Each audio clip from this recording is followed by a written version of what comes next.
Hello everyone. এই প্ৰকাণ্ড কপালখন লৈও মই এডিআৰি চাকৰি কিন্তু নালাগিল দেই। মই এডিআৰিত আকৌ ফেইল। কিন্তু যিসকলে পাছ কৰিছে তেওঁলোকলৈ মোৰ ফালৰ পৰা বহুত শুভেচ্ছা। আজি মই পাছ নকৰা সকলৰ বিষয়ে দুআষাৰ ক'বলৈ আহিছোঁ। যিসকলে পাছ কৰা নাই তেওঁলোকে হতাশ নহ'ব। এডিআৰি আকৌ হ'ব, এনেকুৱা এক্সাম হাজাৰবাৰ হ'ব। হয়, বহুতেই শুনাব কথা, ফেমিলিৰ পৰা শুনাব, আমুকৰ ল'ৰাটোৱে পাছ কৰি গ'ল, আমুকৰ ছোৱালীজনীয়ে পাছ কৰি গ'ল, তই কি কৰিছিলি? হয়তো আপুনি মই কষ্ট কৰিছিলোঁ, কিন্তু যিসকলে পাছ কৰি গৈছিলে সিহঁততকৈ চাগে অলপমান কম কষ্ট কৰিলোঁ, সেয়েহে হয়তো আজি আমি সফল হ'ব নোৱাৰিলোঁ।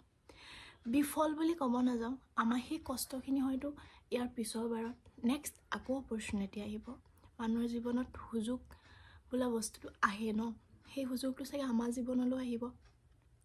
মই ফেইল কৰিলোঁ বুলিয়ে যে মই হতাশাত ভুগিব লাগিব সেইটো নহয়। মই মোৰ কেপাচিটি জানো, মই মোৰ কেপেবিলিটি জানো, মই কি কৰিলে ভাল হ'ব। এটা সুযোগহে গৈছে আৰু হাজাৰটা সুযোগ আহিব আমাৰ লাইফত, সেইবুলি জানো আমি হতাশ হৈ দিলে হ'ব?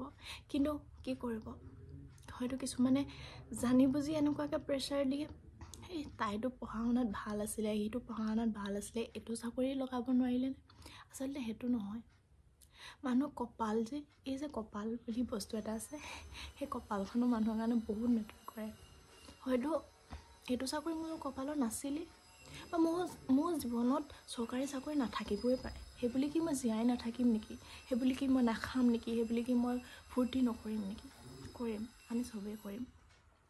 কিন্তু আজি মই আপোনালোকক এইটো কথা ক'বলৈ আহিছোঁ, আপোনালোকে ফেমিলি কোনোবাই যদি চাই আছে, নহ'লে বা ফ্ৰেণ্ডছে চাই আছে, কোনোবা ৰিলেটিভছে চাই আছে, যোনে চাই নাথাকক কিয়, আপোনালোকে খালি সেই যোনজনে ফেইল কৰিছে তেওঁলোকক খালি মেণ্টেলি টৰ্চাৰ নকৰিব।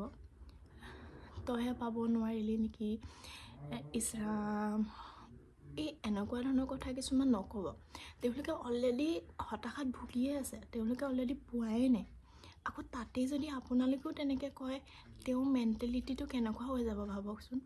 হয়তো মোৰো আজি মন বেয়া লাগিছে, এনেকুৱা নহয় যে মোৰ মন ভাল লাগিছে, ময়োতো ফেইল কৰিছোঁ। কিন্তু কথাখিনি এনেকুৱা হয়, আপুনি পজিটিভ ৱে এটাত ল'ব লাগিব।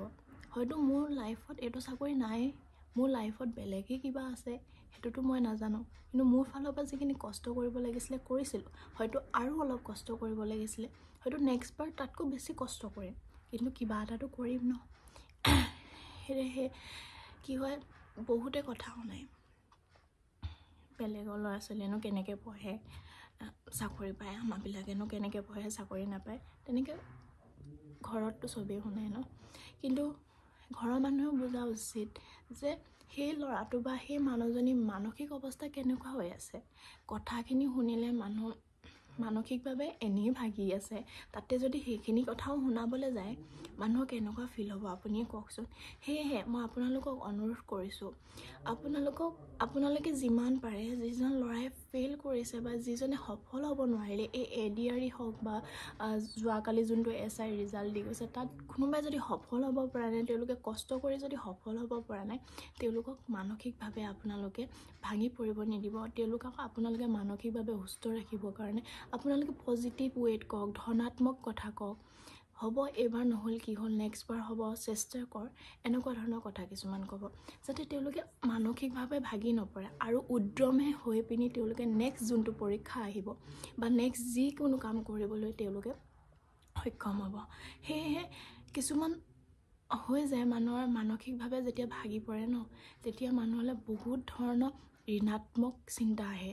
সেয়েহে আপোনালোকে যিমান পাৰে ধনাত্মক ভীতি দিয়ক। আপোনালোকে সেই মানুহজনে কি কৰিছে, কেনেকৈ কি কৰিব, সেইবিলাক আপোনালোকে বেলেগে কৰিছে, তই কিয় নোৱাৰিলি, তই দেখোন পঢ়াত ভাল আছিলি, সি পঢ়াত ভাল নাছিলে, তথাপিও সি পাছ কৰিছে, তইনো কি পঢ়িলি, কি এনেকুৱা ব্লা ব্লা ব্লা আপোনালোকে ক'বলৈ বন্ধ কৰক। যিজনে ফেইল কৰিছে তেওঁলোকক ধনাত্মকভাৱে কথা কওক, তেওঁলোকক উৎসাহ দিয়ক, যাতে আগন্তুক যিকোনো ধৰণৰ চাকৰি ওলাওক তেওঁলোকে ভালদৰে পঢ়ি পৰীক্ষা দিব পাৰে।